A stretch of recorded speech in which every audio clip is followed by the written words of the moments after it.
안녕하세요. 에드워드 재활기 두 번째 시간. 에드워드입니다. 오늘은 10월 3일, 개천절. 제 생일인데요. 이렇게 두 번째 영상을 만들었습니다. 첫 영상을 만들어 올리고 조회수가 잘 안 올라가고 제가 검색도 잘 못 찾겠고 해서 보니 제목도 없이 올린 데다 화면 비율도 안 맞고 콘텐츠도 진지하기만 하고 보는 사람들의 간지러운 부분을 시원하게 긁지도 못한 것 같습니다. 앞으로 차차 영상 내용도 스킬도 점점 개선해 가겠습니다. 우선 두 번째 영상의 메인 내용은 재활에 대한 전체적인 컨셉이며 로드맵 즉 재활병원에서 퇴원까지 운동을 어떤 방향으로 접근해야 할까? 에 대해 알려드리겠습니다.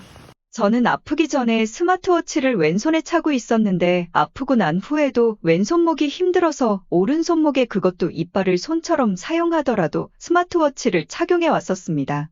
워치에 남은 기록을 보면 1월 초에는 제 몸이 안정하지 못해서 그런지 심박수가 좀 높았고 1월 중순부터 4월 중순까지는 코끼리 즉 자전거를 많이 탔던 시기로 일과 후 저녁 먹고 탔으며 하루에 한 번 옷을 갈아입을 정도로 땀 흘리며 운동했던 시기입니다. 4월 중순부터 7월 중순까지는 서있기 운동으로 바꿨으며 엔젤렉스라는 아주 무거운 웨어러블 로봇을 탔습니다. 7월 중순에서 9월 중순 퇴원 시까지는 역시 서있기 운동을 계속 이어나갔고 엔젤렉스는 도입 초기 별도 추가 비용이 없었으나 급여 항목에서 비급여 항목으로 바뀌면서 추가 비용이 생겨 그만 타고 스쿼트와 런지를 개인 운동으로 추가했습니다.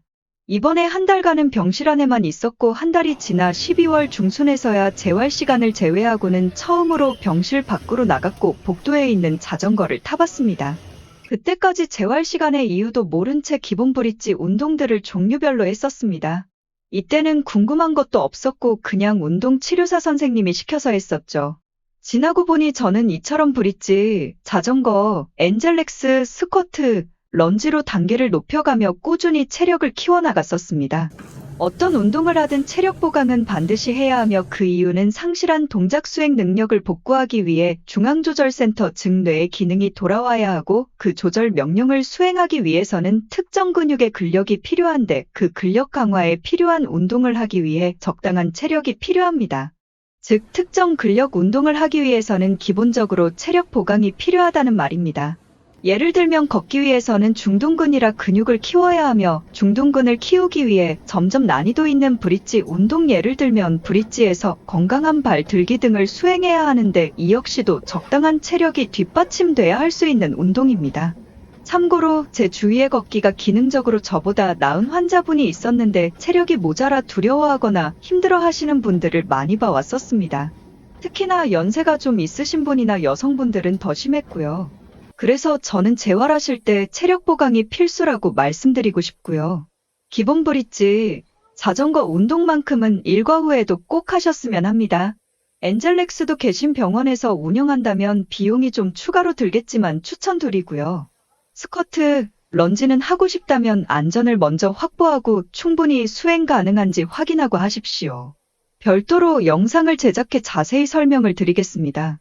그리고 지난 시간에 병원 선정에 대해 조언 드렸는데요. 첨언을 좀 드리자면 우선 간호간병 통합 서비스의 중요성과 관련해 보건복지부에서 만든 안내 인쇄물을 보면 2022년 6인실 기준으로 하루 22,340원 대 98,810원으로 간호간병 통합 서비스를 적용할 때 하루 병실비 플러스 간병비가 일반 간병을 적용할 때의 25%, 즉 4분의 1 수준으로 저렴하게 계산되며 제가 봤을 땐 일반 간병비를 계산해 실제보다 낮게 적용한 듯하고 실제로는 일반 간병비가 더 비싸 간호간병 서비스와의 차이가 더 클 것으로 생각됩니다. 그리고 보건복지부 홈페이지에서 찾은 자료를 보면 급성기 회복기, 유지기로 대략적으로 분류되며 급성기는 발병 초기 시점, 6개월까지 회복기, 그 이후를 유지기라고 보시면 됩니다. 환자 종류에 따라 회복기는 다음과 같이 규정됩니다. 제 케이스를 예를 들자면 뇌졸중이고 생명이 위험한 부위에 문제가 생겨 수술을 할 수 없었으므로 발병 후 90일까지 재활의료기관에 입원할 수 있고 입원 후 180일, 즉 6개월까지 회복기로 적용받고 그 이후로는 유지기로 적용받습니다. 회복기에는 별도의 수가를 적용하는데 내용은 복잡한 것 같고 그냥 병원비를 국가에서 보조받아 싸게 적용받는다라고 이해하시면 될 것 같습니다.